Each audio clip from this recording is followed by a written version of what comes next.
introduction, but I'll introduce him anyway. Turing Award winner, Alan Kay, is here with us today. He's coming to visit us for our CS, or for HS workshop tomorrow, but we figured while he's here, we'll pick his brain a little bit, get some ideas of what he thinks about the current state of CS education, and where it might go with CS education. And what we'd like to do is allow you to ask him questions. He wants to pick our brains as well, so what we kind of think where things are going as well. So he may throw some questions back at us as well. Right, but did you want to make a few opening comments? Well, I think that maybe He has one. I have one, but maybe it's not on. That might be for the camera. Okay.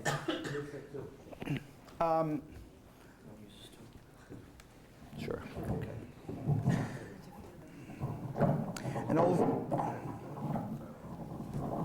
I guess with two mics, we should have at least two opinions.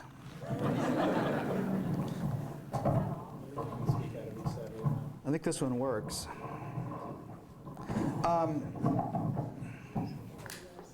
Hey. For now, I'll steal from him later. This will probably be too loud. Okay.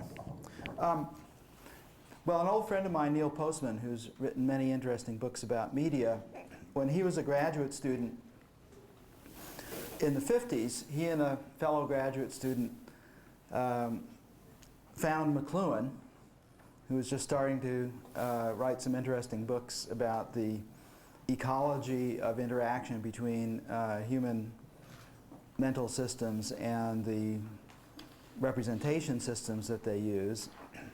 And they just, being graduate students, being the 50s, they just followed McLuhan around to see what he would do.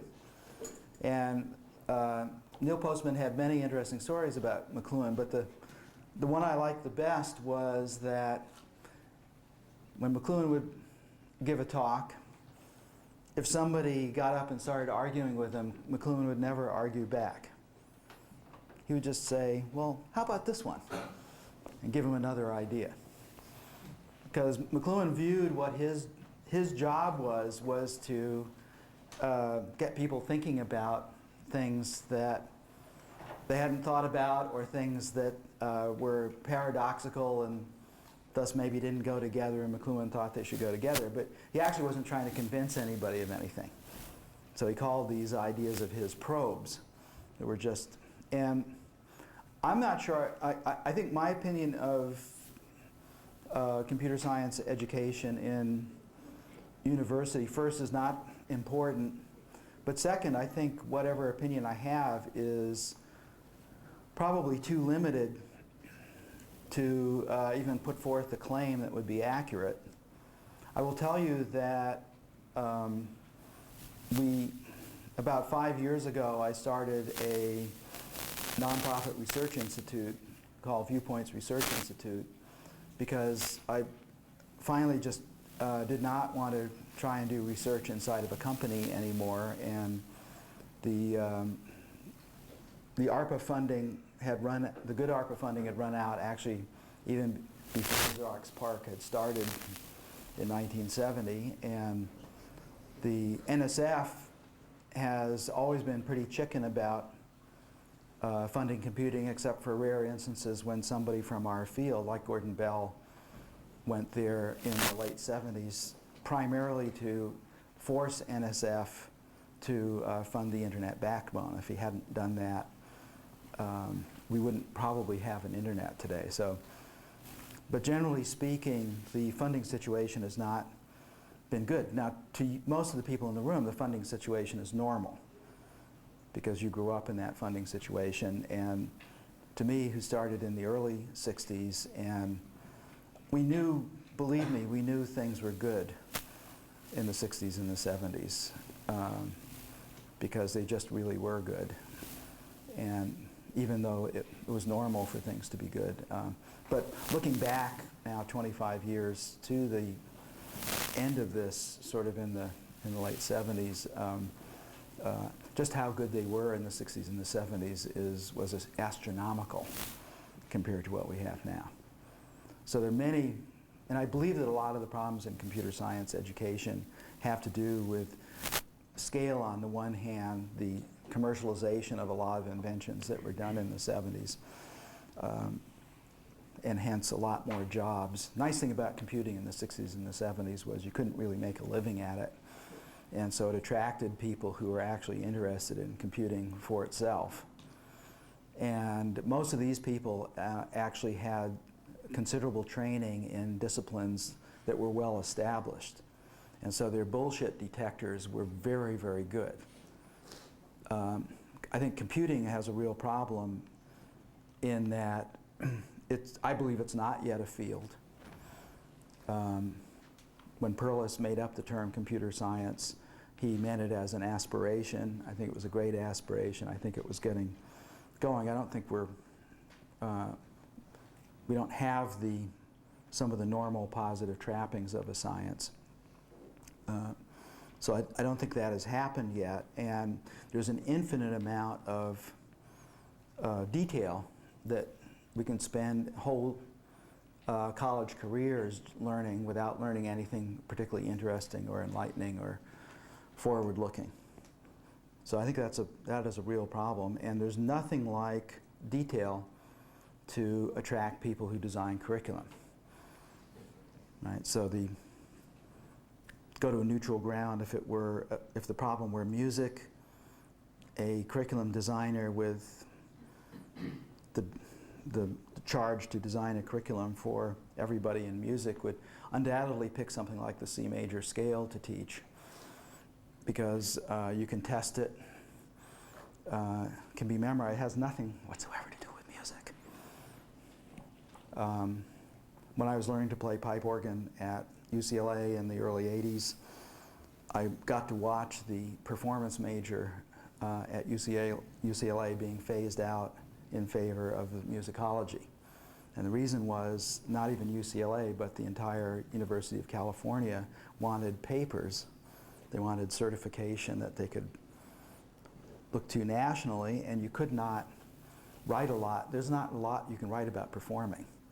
So there's this great story about Schumann when he played a piece and somebody came up and asked him a question about the piece, and Schumann sat down and played it again.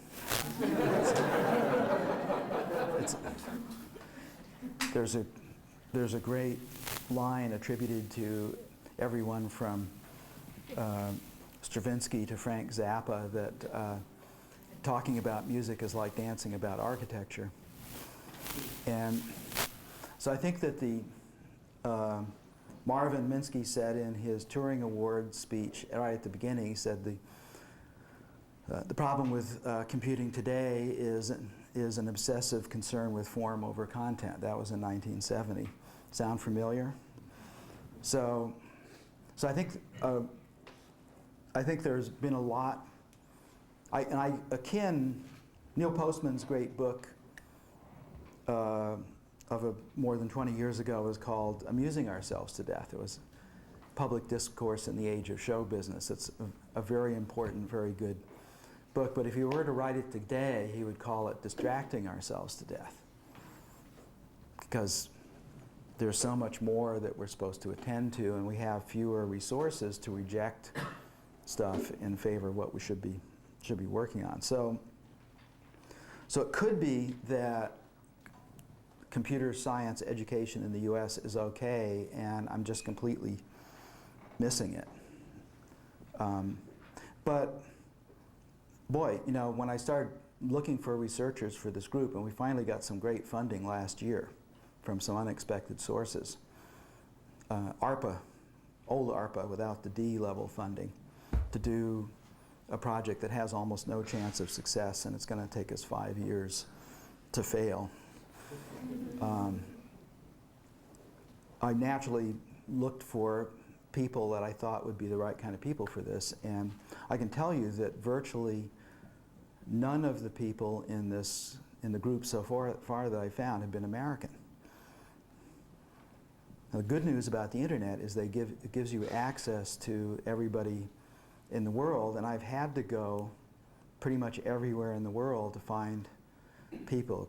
Person from Brazil, a couple of people from Japan, a couple of people from the former East Germany, and we have some Americans in it, but it was striking that the outlook, an outlook is what you need when you're doing research, because you really don't, the whole difference between research and engineering is in part that engineering you're supposed to apply what you know because you don't want that jet plane to fall, right? You just absolutely do not want any scientist or mathematician designing your airliner, because they're even happier if it falls.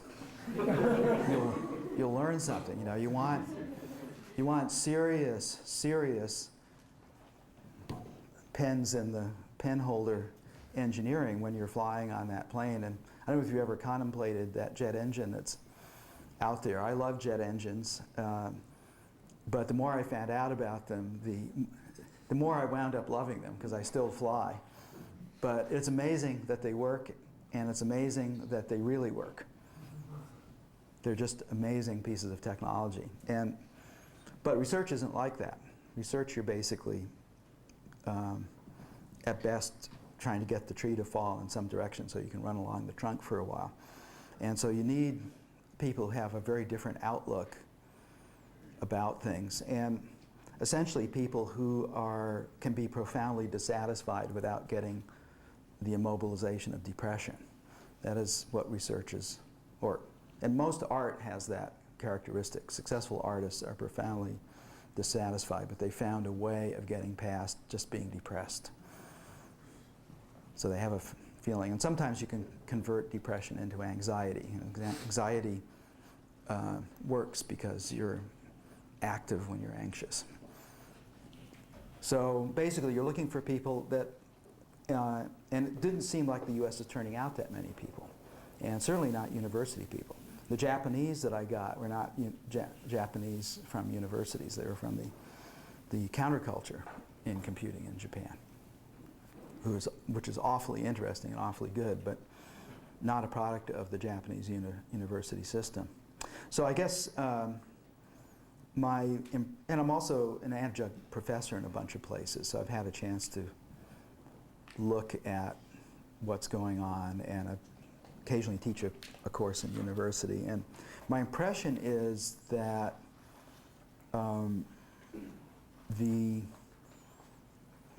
it's not whether the kids are smart enough. This is something,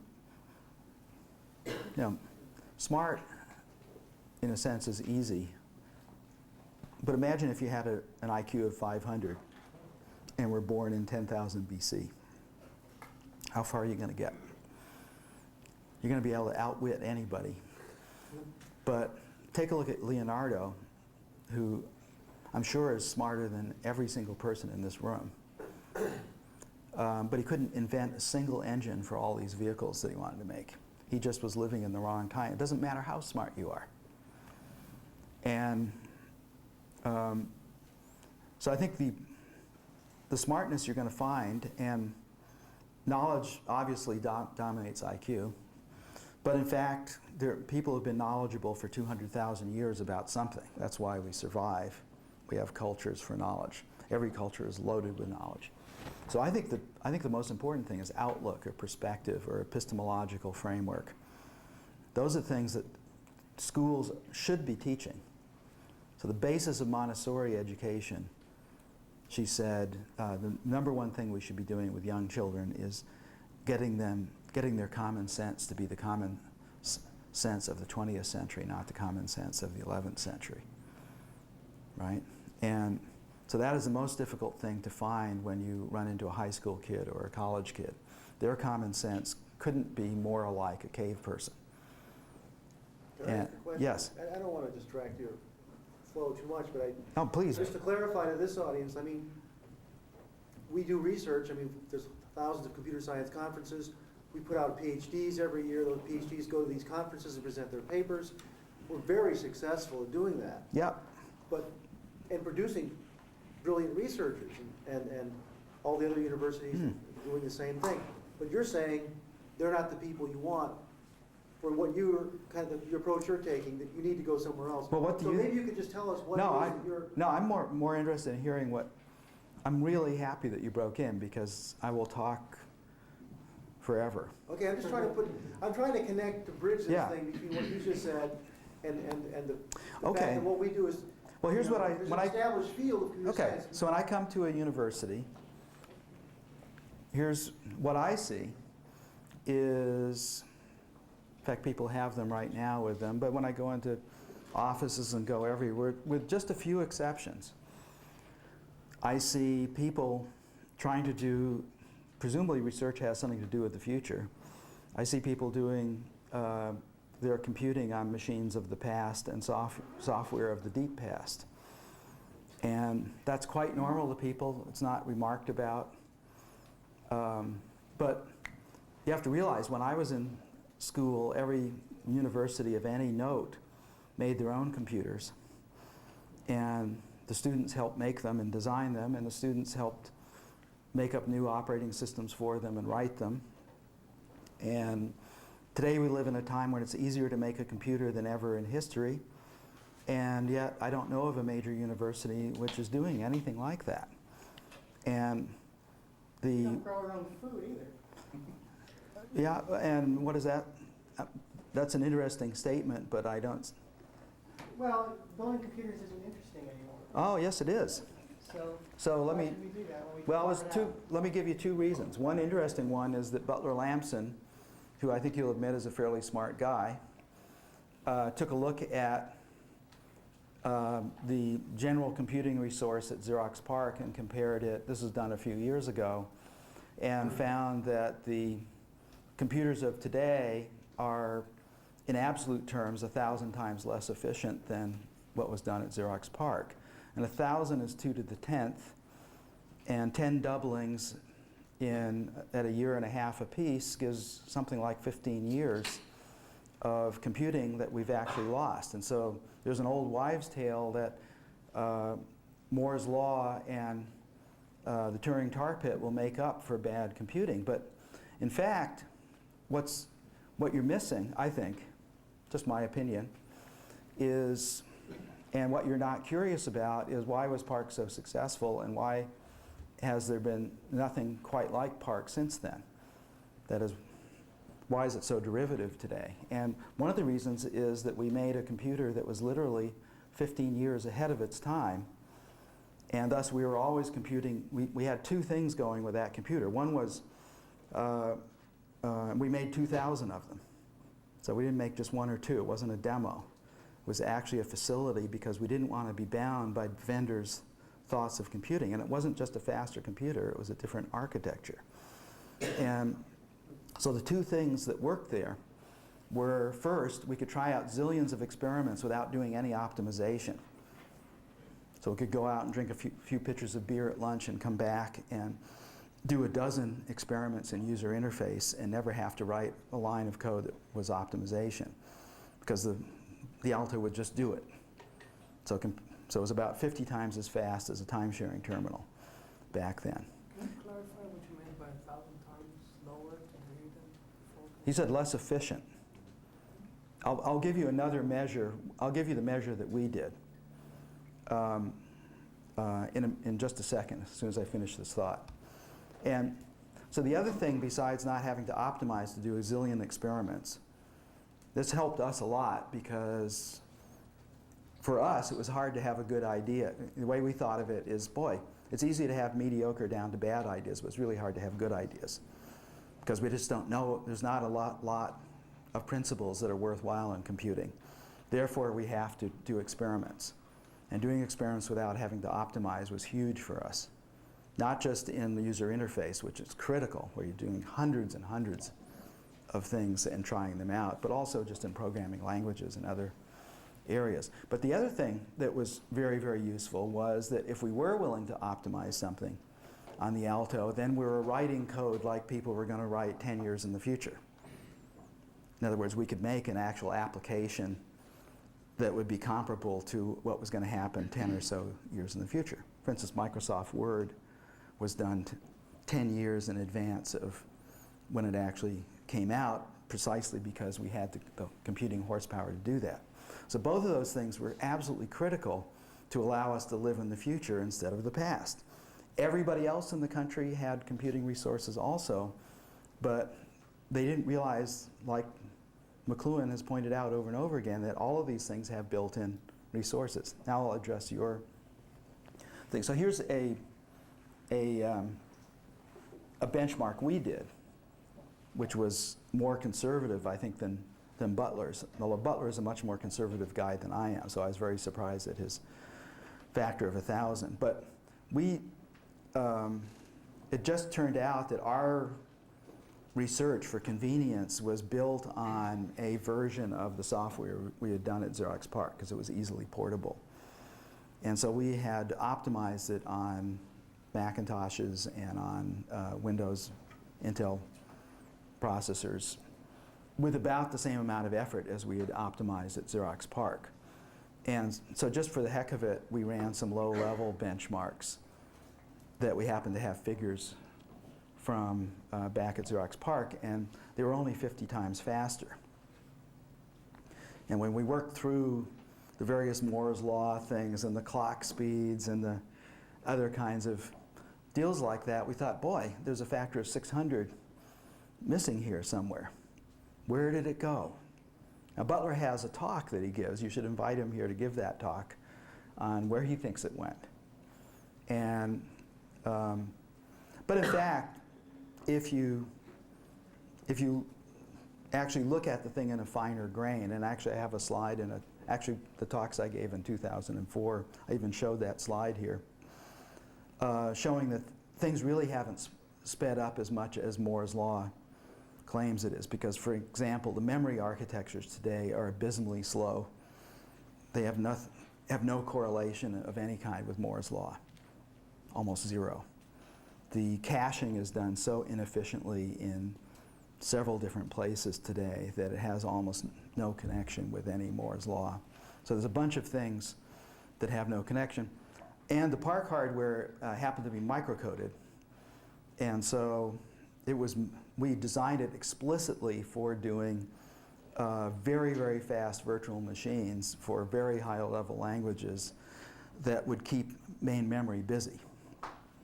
Not contending with main memory like any virtual machine that you do today, but it was these emulators were made so that they ran independently and much faster than main memory, and were able to, if you could keep main memory going, our theory was you couldn't do any faster with just gates. And so our whole approach was very different. And so the speed up is not a speed up in clock time, but it was a speed up in, to the user time.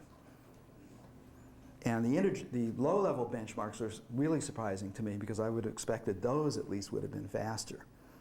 But in fact, they weren't. Yeah, sorry. Somebody down here had, yeah. So, two-part question.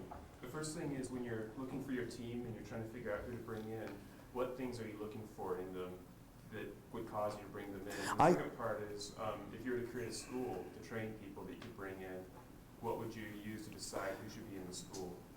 Well, the second one I don't know. The first one, basically, I mean, generally speaking, I've, over the years, and the old community over the years loved intern programs because, and partly because, for instance, I never would have been accepted into graduate school if David Evans looked at transcripts. But he didn't. He couldn't care less about transcripts. And so he did look at resumes. He looked, if you'd done anything that was, if you had on your resume two things that were in direct contradiction to each other in some way, he loved that.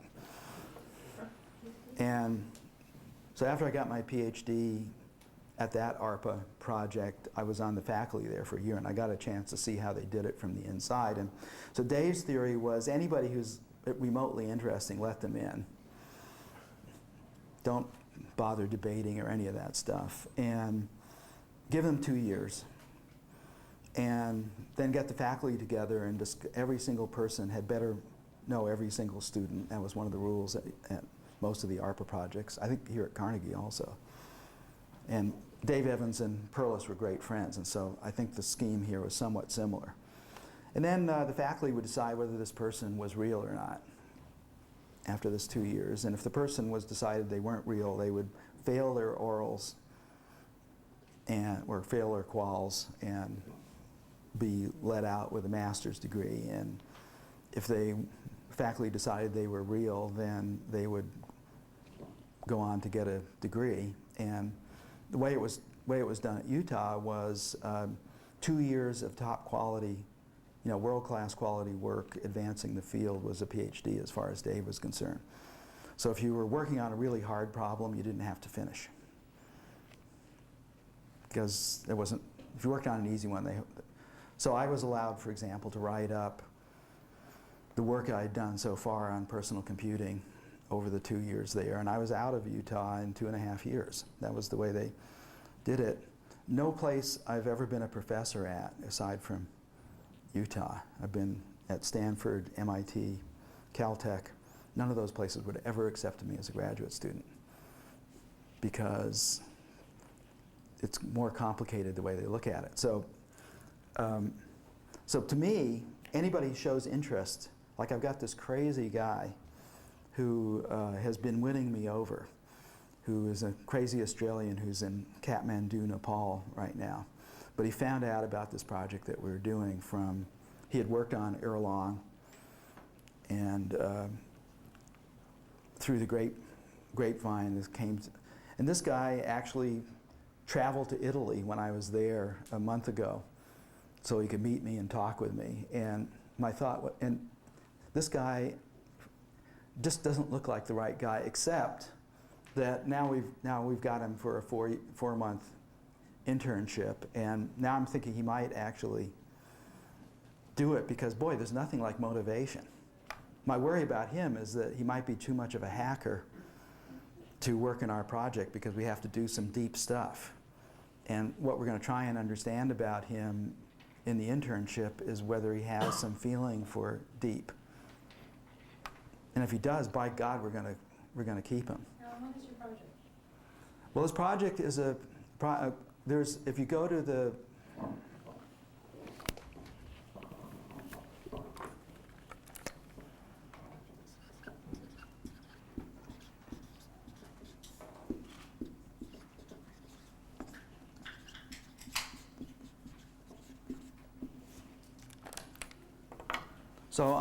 in that page, which has various recent writings, is the NSF proposal, which gave us half of this.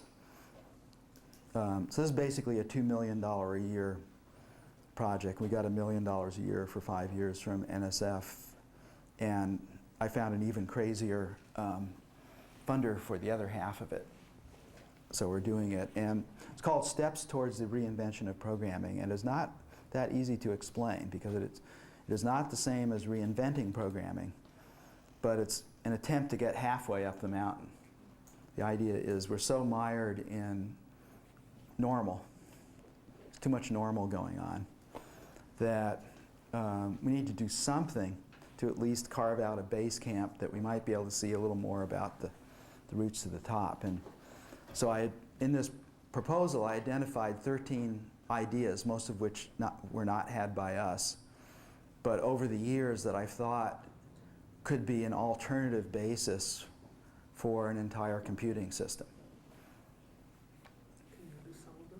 Yeah, one of them is, like when Linda came along, I thought, boy, if Linda could really do pattern matching and if it really ran the speed of a subroutine, that would be really cool, because then you would have publish and subscribe messaging. And if you had publish and subscribe messaging, you could actually have a very different basis for thinking about what programming actually is.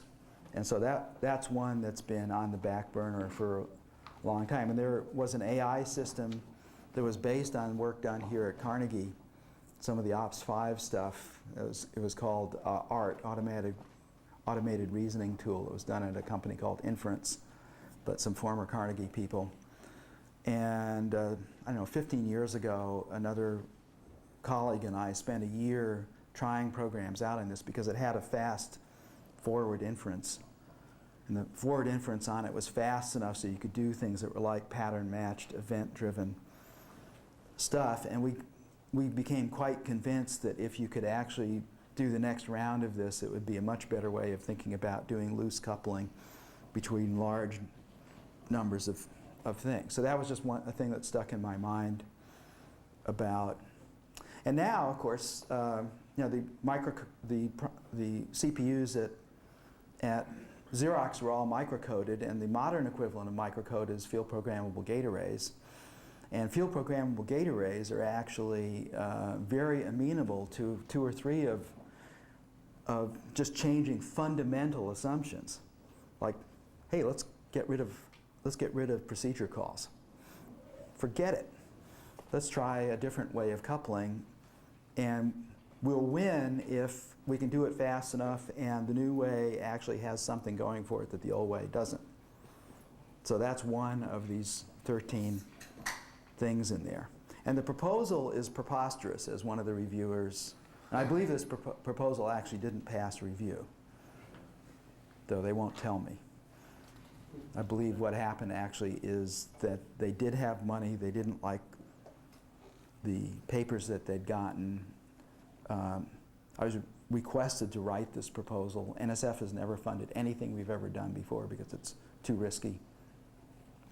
And I think they just decided to fund it because it is preposterous. We have every chance of failing on the thing because what we're proposing is to start with gates and get up to the end user with something that is recognizably the entire personal computing experience in less than 20,000 lines of code. So we're just saying, hey, we want a Moore's law increase in software expressiveness, and we want something that's 2 to 3 orders of magnitude less lines of code, and we want that code not to be cryptic. It's not writing everything in half-size APL characters, but to actually, and this isn't the same as reinventing programming, but we're going to have to invent a few things to make this work. And of the 13 things that are expressed in this proposal, a few of them we know how to do better than others. We've been doing experiments over the years. And this proposal found its way to NSF first as a white paper, because when I'm noodling about things, I like to write an essay about it and distribute it to friends for comment. So this essay, which is much longer than the proposal, has been circulating for a few years. And we have been doing experiments in the system we've done for children. We've done a lot of experiments at the end user end on how can you do an entire personal computing environment with just one kind of object. So it's just an infinitely recursible and unbuildable thing out of a much simpler kind of building block than the hundreds of object types that are usually used. So this isn't starting completely off from scratch, but in the middle of this project, there are 4 or 5 of these principles where, you know, that cartoon that has the 2 guys at the blackboard and then a miracle happens. My favorite cartoon. So 4 or 5 out of the 13 things that we mentioned in there are of that nature. I could not tell you how we're actually going to make them work. But basically in a 5, you know, this is a project that if it's doable at all, it's doable in 3 years. But right, the dynamics are if you take a 3-year thing and only fund it for 2 years, it takes 10 years. And if you fund it for 3 years, it's going to take 5 years. But if you fund it for 5 years, you can usually do it in 3. And the reason has to do with the kind of engineering you're actually willing to do early before you start making commitments. And so, you know, we asked for 5 years of funding, but if the thing isn't really convincing in 3 years, it'll be a flop. Right? That's basically the dynamic. So, but I've tried to give talks about it, and it just doesn't fit that well into a talk, even though I give demos. So I think the proposal actually is the least confusing version of this thing. But I think you'll think it's preposterous when you see it. Yes? In 1985, Alan Moore wrote a paper in which one of the things was billions of dollars for studying compilers and pennies for studying the programmer. In a rational science of programming, there might be more balance. Does that fit into your thinking? Well, yeah, in the sense that humans are usually their own worst enemies about everything. And like, here's an interesting one. So I was a professional programmer for 5 years before I got interested in computing. I just learned how in the Air Force, and I put myself through undergraduate school and 2 other degrees writing programs for the National Center for Atmospheric Research. And so I didn't realize computers were really interesting until I accidentally found my way into grad school. And I think the thing that, when I look back on that, and when I look at most programmers today, and when I look at computing today, the thing about programming is, if you're going to be successful at programming, you have to be good at coping, right? Because you're always working on, it's almost never do you have a chance to do anything from scratch. Somebody else's machine, somebody else's software you have to go on, somebody else's compiler, somebody else's blah blah. And you know what? The better a coper you are, the less good a programming designer you are. Because the whole art of designing a programming language is partly being physically ill in using some programming language that you decide is ugly for one reason or another. And basically, if you're happy to cope, so one of the rarities of the people I look for, and the rarities at Xerox PARC was full of people who were awfully good at making things, but also were awfully good at being critical. PARC was a frightening place to visitors because we argued all the time. And the arguments were about why this is shit and why that's shit and why our own stuff is shit, everything is shit. And how can we get out of this shit? And so that's difficult. Today it is very difficult to, if you complain today, first, I think the internet has done away with criticism in the sense that, like Gresham's law, it's driven good criticism away. There's so much unfounded criticism on it. So good criticism, any criticism is put down as a rant because so much criticism does not have anything behind it. So I think it's very difficult to criticize, get away. But also, again, when I was traveling around in 2004 giving talks, the predominant attitude I had was a misconception about Darwinian processes, that most people I talked to thought that we must be at the best place that we could be, because look at how many millions of people are participating in this thing. And if you know about Darwinian processes, they aren't optimizers at all.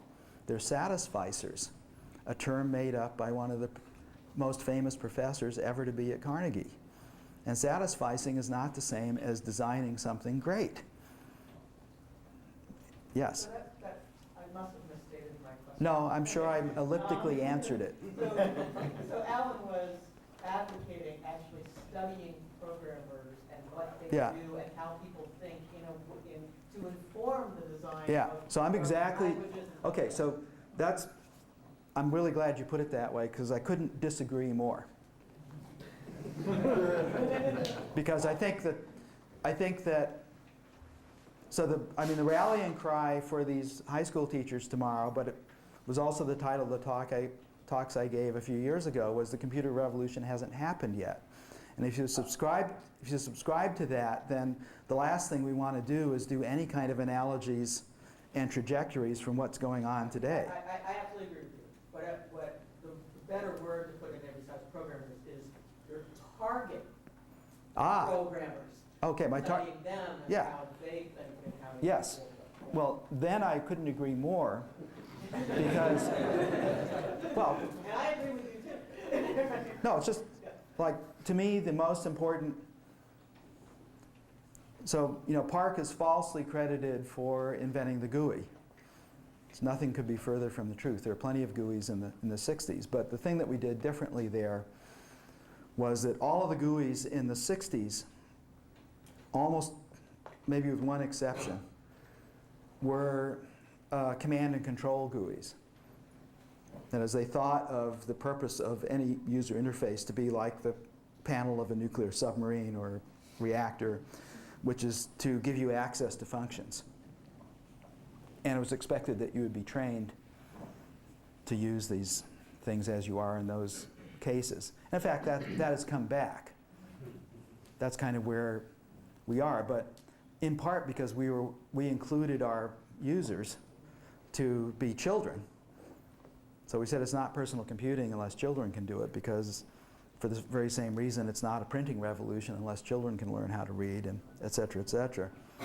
So because we're thinking along those lines, we thought, oh, it would be more interesting if given that the very nature of a computer is to go beyond what it already has, so that if you can do something on a computer, that doesn't limit it. You can also do this thing and you can do that thing, and many things are going to happen if this stuff ever gets commercialized. So our idea is, first and foremost, the user interface has to be some kind of learning environment.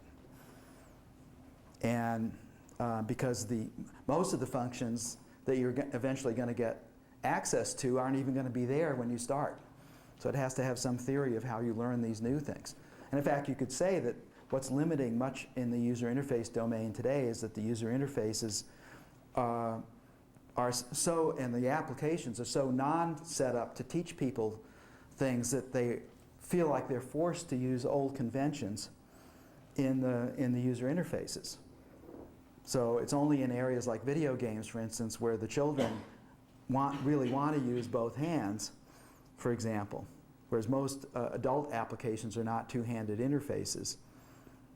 Precisely, well, but I'm saying that that's a different way of looking at it. And the way I look at programming is that it is every much as important and in the same philosophical domain as reading and writing and math and science. And that the main goal of education is not to try and produce professional readers and writers or professional mathematicians or professional scientists or professional computer people, but it's designed to produce people that are more enlightened than they were 100 years ago, because they have an additional set of ways of thinking about things and expressing them. Right? So that was the basic zeitgeist of what personal computing and networking meant in the 60s in the ARPA community. That was the whole big deal from Licklider's first paper on, which was not about how computer people are going to interact with computers, but about how everybody is going to be able to enjoy an intellectual amplifier for their endeavors. And so what does that mean? So from that standpoint, the last person you wanted to study is a person who does well at programming today, because by and large they're doing well at something that was quite recognizable before 1965, including the amazing thing that most people still do system builds once a day, which I thought had gone out a long time ago. Yeah. So what activity would you study instead? Well, again, so people come in different flavors. To me, the most, and I hate to be prescriptive, but if there were one thing I would try and get every child in America to deeply embed from around 5th grade through the end of college, it would be anthropology. Because it is the best way of not taking yourself and your culture too seriously, or any of the subcultures you're involved in. I think it's the most important thing. And in order to understand modern anthropology, you have to understand modern biology. And modern biology is probably the best, well, pound for pound anyway, I would claim modern biology is the best thing that we should be looking at as far as scaling and going from strongly coupled things to weakly coupled things. Remember, computers started out as being a kind of a, 16th, 17th, and 18th century kind of idea, kind of like gears, kind of like old style mathematics. the algorithms are kind of gear-like, and the idea that you can smash values and data structures and get away with it implies that you're thinking small, right? Because that doesn't scale. And so to me, the most interesting artifact from the 70s, and pretty much the only ones that have survived almost untouched to this day because there weren't alternatives, were the internet and the Ethernet, both invented by the same community, the ARPA community that Carnegie used to be part of. And if you look at why this works, you see a direct contradiction in you can write down 25 things that the computing culture believed before the internet that are contravened by the internet. Just in every domain, and it's a really good exercise because the thing you realize more than anything else is that a paradigm shift happened. And of course it happened in other places. And if I had to sum it up with a word, I had to come up, what am I going to say to the high school things? I would say that the ARPA PARC research community, if you had to come up with one term for what they were thinking about, it was no center. No center, which means networks are not star networks. You have personal computing. Everything is distributed. You have distributed objects, and the objects don't have a center. You have no programming language. You have no applications. You have no operating system. So all of those things were experimented with at Xerox PARC. Right, so yeah. So the decentralized architecture is quite a romantic idea, and everyone seems to like it. And it's hard to tell. huh? The last time I looked at the task manager on my Windows operating system, I only saw 30 processes running. Am I missing something? Well, I would expect to see my your little laptop there is the equivalent of the entire internet in the 80s sometime. Right? Yeah. Computing, storage, processing power, everything. And when I look inside it, I would expect to see a few thousand objects with no center, right. not tied to any particular operating environment. Why should they be? Right? What's Well, let me ask. So, let me yeah. suggest why. And like, because this 100,000 times less efficient in absolute terms is kind of bothering me. I mean, as a developer, I know about coping with legacy code, and so like that seems to be like, it seems that we can't. It seems like we're doomed to get mired in this proliferation of shit, as you were talking about earlier.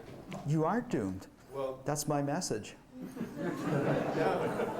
Well, But don't follow me. Are you saying that we need a standards body to enforce? Oh. the whole thing. So You go around and clean up everyone's bad designs? no, look. So let me just sketch. So here's something. Let's take the internet seriously for just 1 second. So, and I love talking about it because I had almost nothing to do with it. I had something to do with the ARPANET, but the internet was done by colleagues of ours, and so it's not like claiming that Smalltalk is better than Java, which would be a bad thing to try and do. But since I had essentially nothing to do with the internet, I can praise it to the skies. And so let's just look at it abstractly for a second. It's maybe the only real object system on Earth where each object is an entire computer. There's nothing more encapsulated than a piece of hardware, right? And pure messages are sent to it, really pure. So one of the most interesting things about the internet is that if an object that receives a message is going to crash as the result of that message, it was its own fault. Right? Because we're not sending 100,000 volts over the line there. We're just sending bits.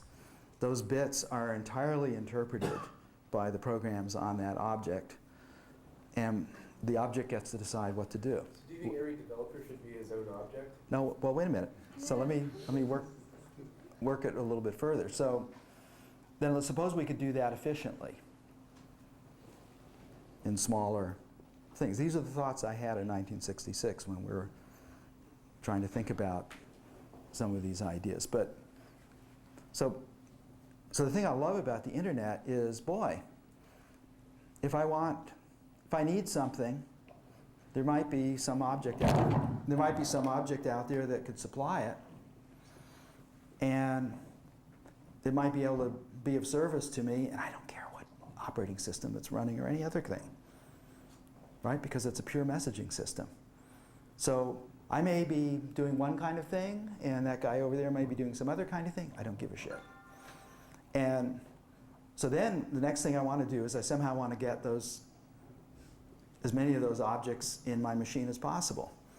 So the first thing I would talk to our friends at Intel about is, why don't you understand virtual machines? Like, the most important thing you can do on a computer today is confinement. So let's have it cheap. Let's use some of that memory that you're using badly for doing caching wrong. Let's use it so we can have thousands and thousands of virtual address spaces completely inexpensively on there. And if you do the math on it, it's absolutely possible. It's just not architecturally in Intel's mind. Nobody's ever explained to them why this would be a good idea. Then all of us, and why don't we make inter-process messaging really fast instead of really slow the way Intel does it? And all of a sudden, you actually start thinking, oh, wait a minute, I don't need an operating system. Because what I really want is facilities. I want services. And I must have confinement because things can be dangerous. But I don't want to rely on software for that. I want real confinement. I want to be able to get anything from Timbuktu that looks reasonable, and I'd want to chuck it into a virtual address space and absolutely confine the shit out of it. And I want to do experiments with that thing. I want to feed it things, and I want to see what it feeds back to me. I want to be able to use it in various guarded ways, et cetera, et cetera, et cetera. These are not new ideas, but they are like magic if you try to explain them to Intel. Because Intel could not even get to the point of allowing programmers to microcode, so you can do higher level languages. So what I'm saying is the level of retrograde here is really back before 1965. But it helps to have been in computing before 1965 to see it. Because today, for most people, it looks normal.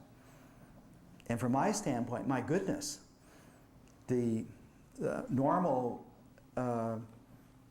like before 1965, there was a computer called the B5000, which, believe me, every one of us that runs higher level languages would much prefer Intel to put on their chips instead of having to emulate it as we do. Every byte encoded virtual machine in the world is imitating in software this thing that was directly in the hardware of a machine in 1961. And this is why I say we don't have a field. The reason we don't have a field is because none of you know this. And if you're in physics and you didn't know about what Newton had done, remember, Newton was 400 years ago, and the physicists make damn sure we know what Newton did, and they should. But computer people, when they teach other computer people, they don't make you know what Bob Barton did or what Engelbart did. So when I was traveling around in 2004 giving talks, I got a lot of pushback when I said, well, maybe computer science is still an oxymoron. You should have seen the, Perlis would have thought that was really funny because that was the whole point. It was an aspiration. But today what I got is from every computer science professor, bullshit.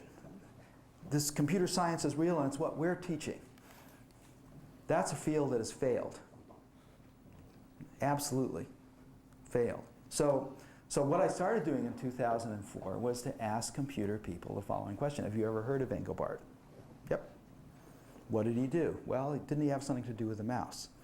And then the key question was, have you ever typed Engelbart into Google?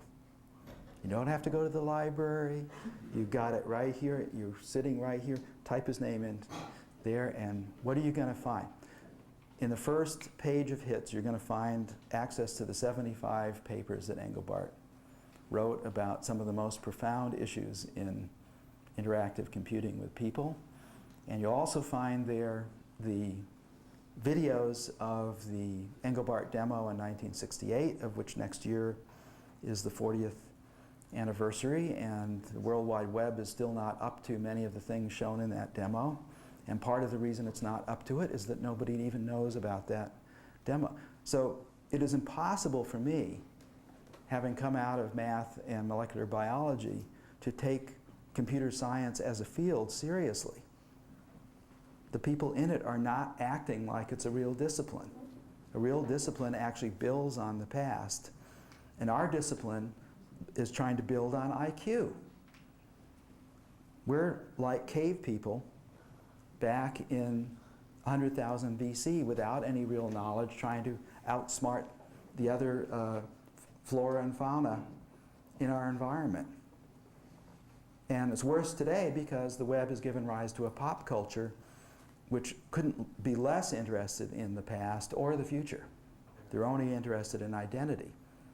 So at a university, so to me, there's always too much knowledge to teach. So the primary purpose to me of any educational institution is not to teach. That's just being completely arrogant to think you can teach. The purpose of any educational institution is to help the students understand where the thresholds are in quality. When is what you're doing below the threshold is basically air guitar. It's got all the trappings, looks like it. When is this paper you're writing meaningless? It's got all these mathematical symbols in it, but does it have anything to do with computing? Does it have anything to do with advancing? Does it have anything to do with inventing computer science like it should? And if it doesn't, it's the job of the university not to compliment the student and the professor because now they're going to get tenure because they've written, this is their 10th paper, but to say no. Quality standard is here. Below this, it's not a real discipline. It's not a real science. It's not software engineering below this. It's just bullshitting around. It's just going through the motions. So the thing that, to me, the biggest difference I believe I see, I could be completely wrong here, but boy, the ARPA-supported universities in the 60s, that was their deal. It was all about when an idea really constituted an idea, and when, like, you couldn't get a PhD in the ARPA community in the 60s without advancing the state of the art in some material way. They just wouldn't give them out for any other reason. I mean, what if that were made a criterion for a PhD?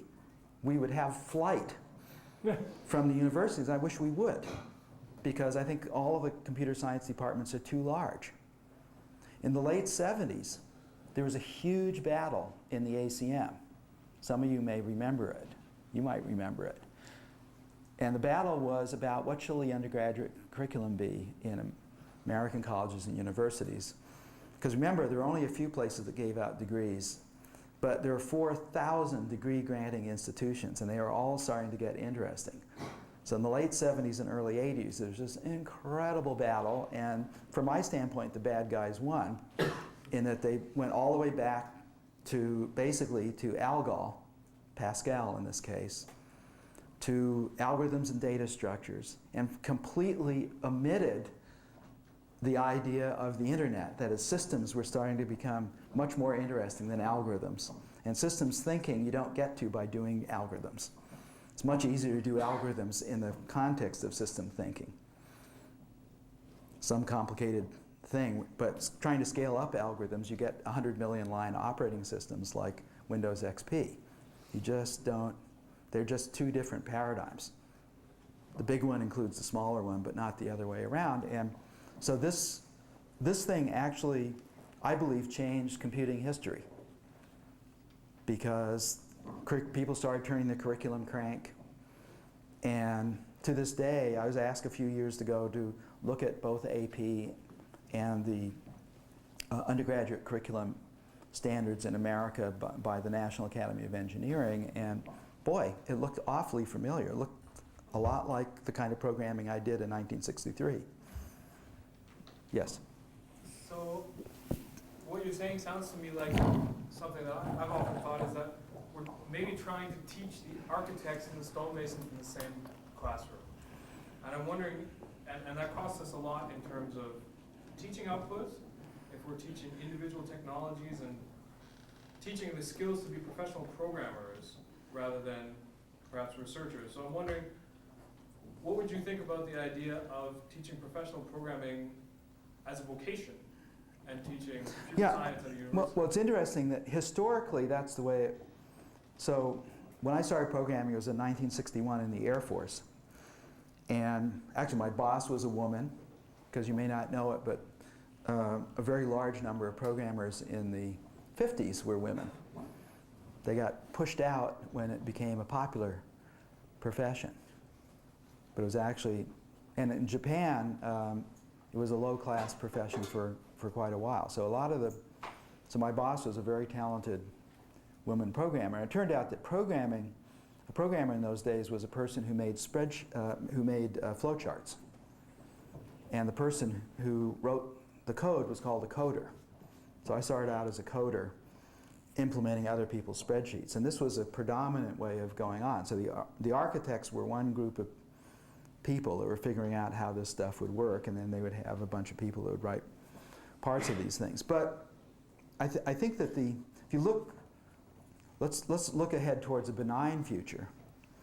So the other way of looking at it is, wait a minute, why shouldn't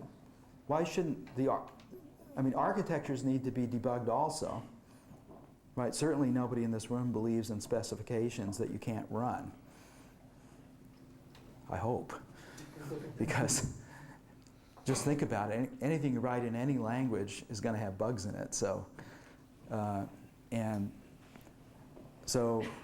the question is whether you can make up an architecture that is simply the prototype for the system, and what you have instead of architects and programmers is you might have something more like architects and optimizers. Because I believe there's a difference between design and optimization, and it's hard to do both at the same time. Once you put your optimization hat on, it is awfully hard to design, because you're just in a different world. And one of the 12 principles, by the way, in this thing is to make a system in which the meanings of things and the optimizations are 100% separated, and to make that work in a practical way, so that you should be able to write an entire system in terms of the meanings you intend for it, and to be able to debug it and check it out. Maybe you're doing it on a piece of hardware that runs 1,000 times faster than where you're eventually getting to, but basically to make that part of it stick. I don't know what the answer is, but I think that, to use your metaphor, computer science has almost been colonized by the stonemasons, in the sense that they are in every university department in the country. That I can't identify too many architects in academia today, because architects do architecture, and where are the academic institutions today that are actually making things that require architecture? Architecture is not a theoretical deal. You have to make it in order to understand it. So I'm not sure but one of the maxims is that architecture dominates materials.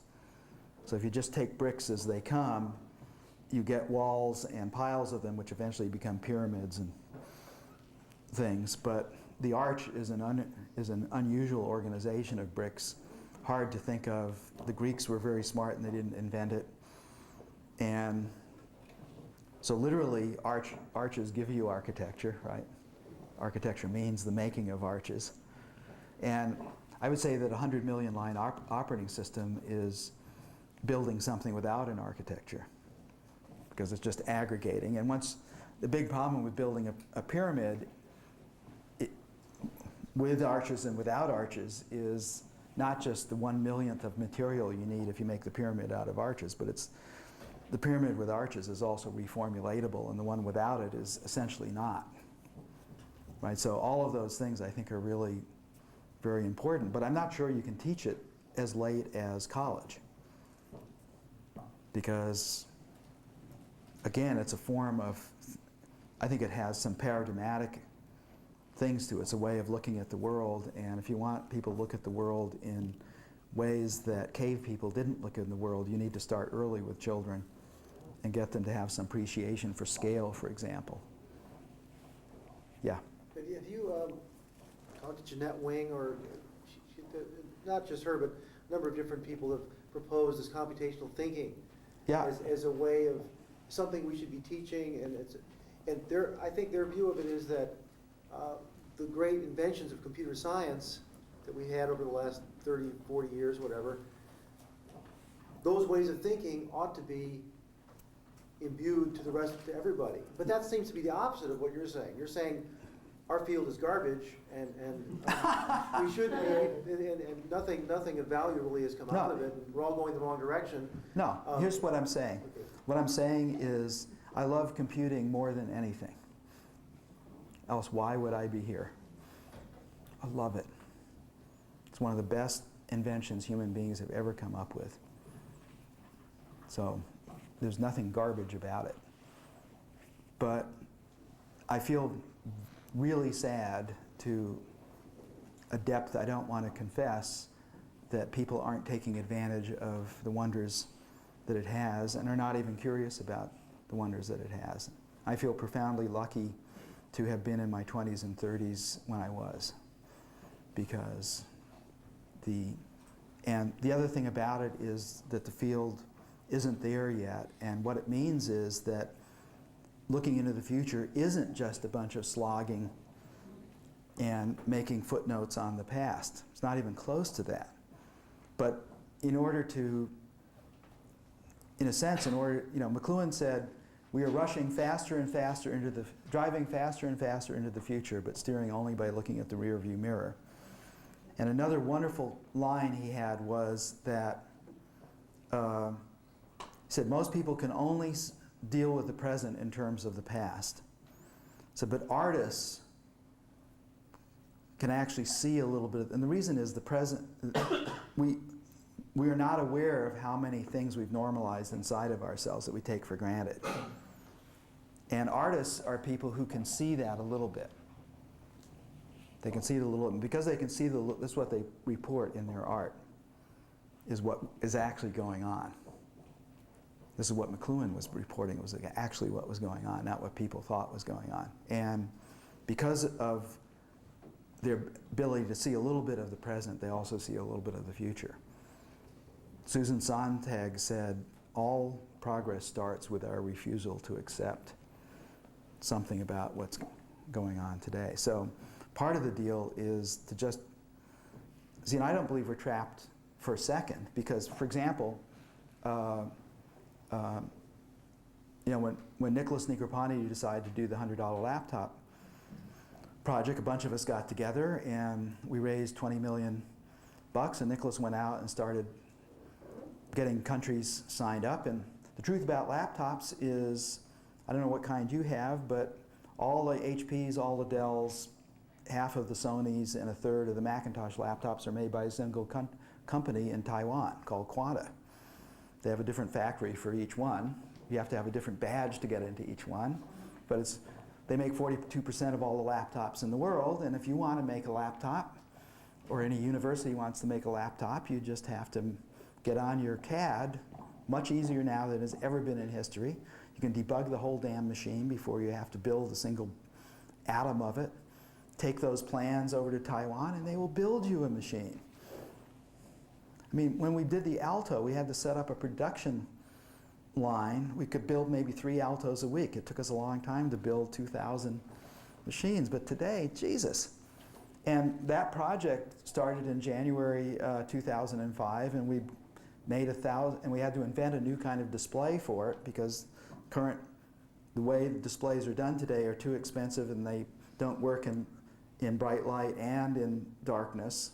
So we had to do a whole bunch of things.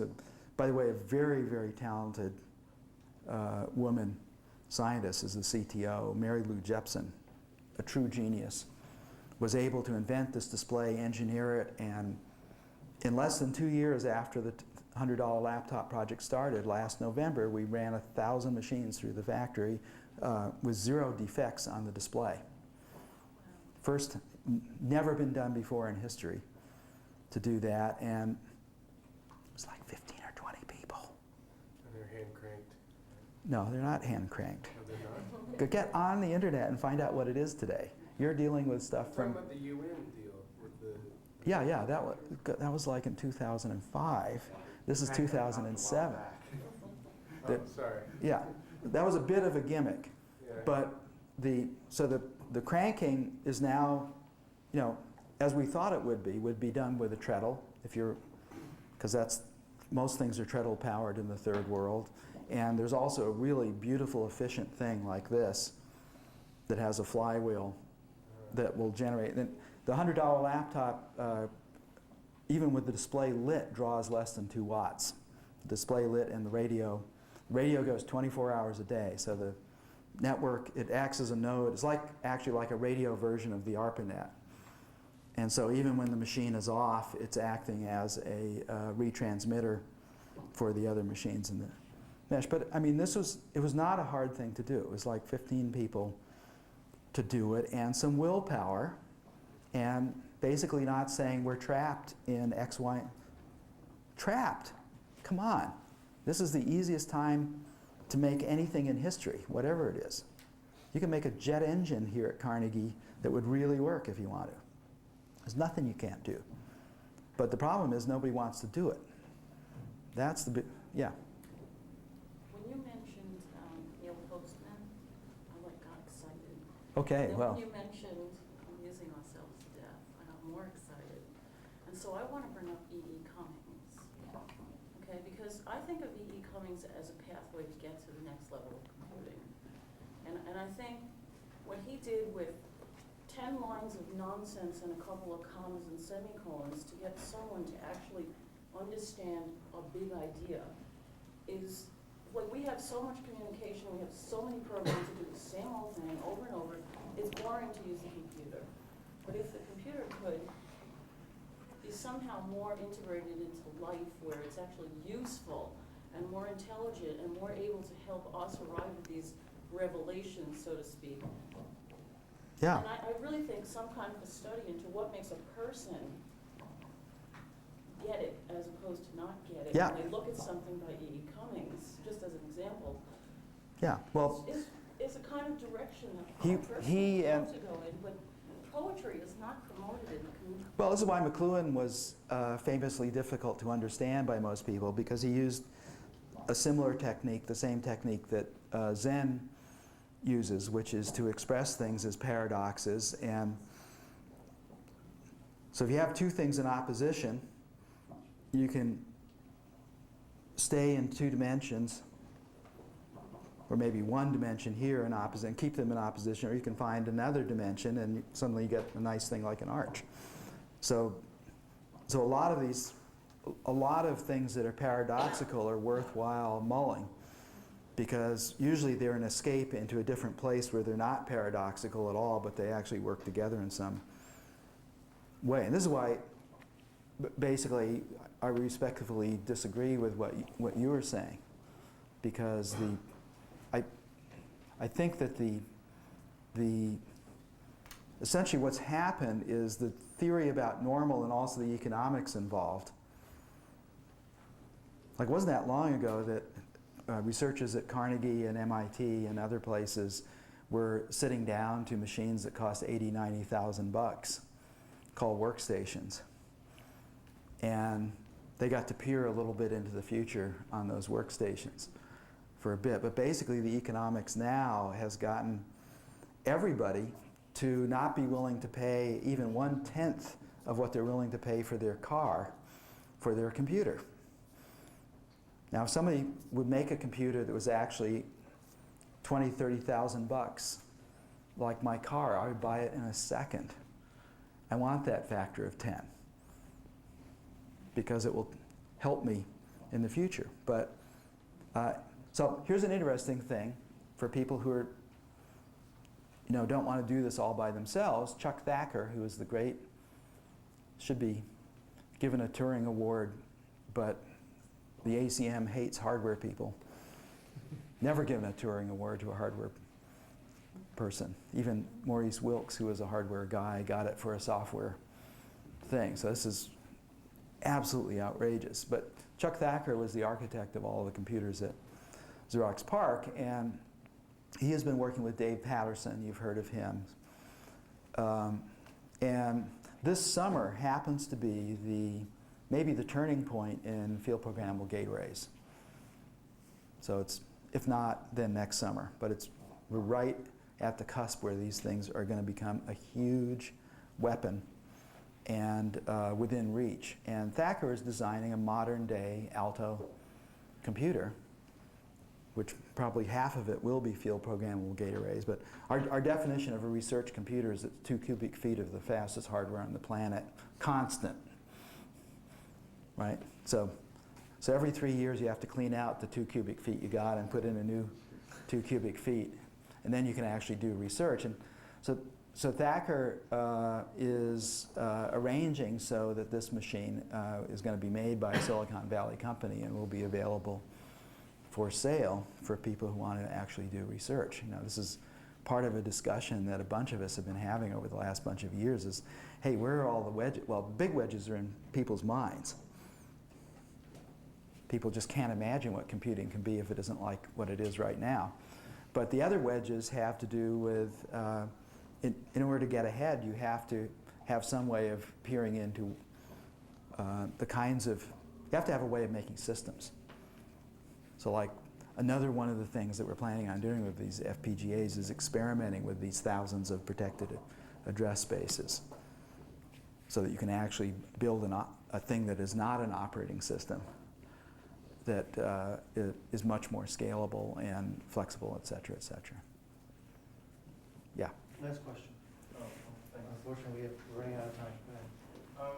I agree with a lot of the things you said about there being a lot of silly ideas in computing that's currently being used, and there's a lot of better things to be done, and there's a sense of being trapped in those conventional ideas. But as a researcher and seeing research in industrial labs and academic labs, it seems like the biggest force keeping the sense of entrapment is mostly marketplace forces, like just what's commercially viable. And so even at Microsoft Research, I saw a bunch of ideas which were great ideas, but they weren't being adopted in the product because they wouldn't sell or they're too experimental. Yeah, but So what's your thought on? well, my question is, what does research have to do with marketing? Well, the money comes from, No, but what does science have to do with marketing? science needs money to run Yeah, and does it need it from companies? It's a big source of it, unless, well, I mean, especially like. Well, it's not a real, look, it's not a real source of it if there are too many side conditions. If the side conditions take the science away, it's not actually research money, right? But there's also the prospect where, the aspect where you have a good idea, but it's too different from what's existing in the market, so it doesn't succeed, essentially. Yeah, but you ever, okay, so I think it'd be worthwhile introducing people to scientists of the past and why they did science. Because I think, see, I persist in using the actual definition of science for science, and I refuse to admit a different definition for science as applied to computer science. And believe me, science has to do with advancing knowledge and and unearthing powerful ideas. It happens to have benefited people who like money incredibly, but it has nothing to do with them. Nothing. I think you might be talking about engineering. Well, for example, if you were talking about this distributed operating, or lack of operating system, but distributed services type of environment on Yeah. a laptop computer, the installation of Microsoft Windows will prohibit such a system being. But I couldn't care less, because what I have to do is to make a working version of this thing that. Prototypes are easy, relatively easy. Okay. Well. But it's in terms of like having improving the state of computing in the world and its perception. Well, I have to get you to lead me to all of the interesting prototypes you know about. With that said, So I think we're on. I had this conversation the other day when I was at UCLA with a kid who kept on using computer science but was really talking about engineering. It was just a word to him. It never occurred. He didn't actually understand what science was all about, and that's part of the problem, is that maybe the final word is we've let the imposters into the temple. We've gone to something that is more like a Christian Scientist hospital. It's That may be the last word. and there's nothing more uncomfortable than being a physician in a Christian Scientist hospital. So with that said.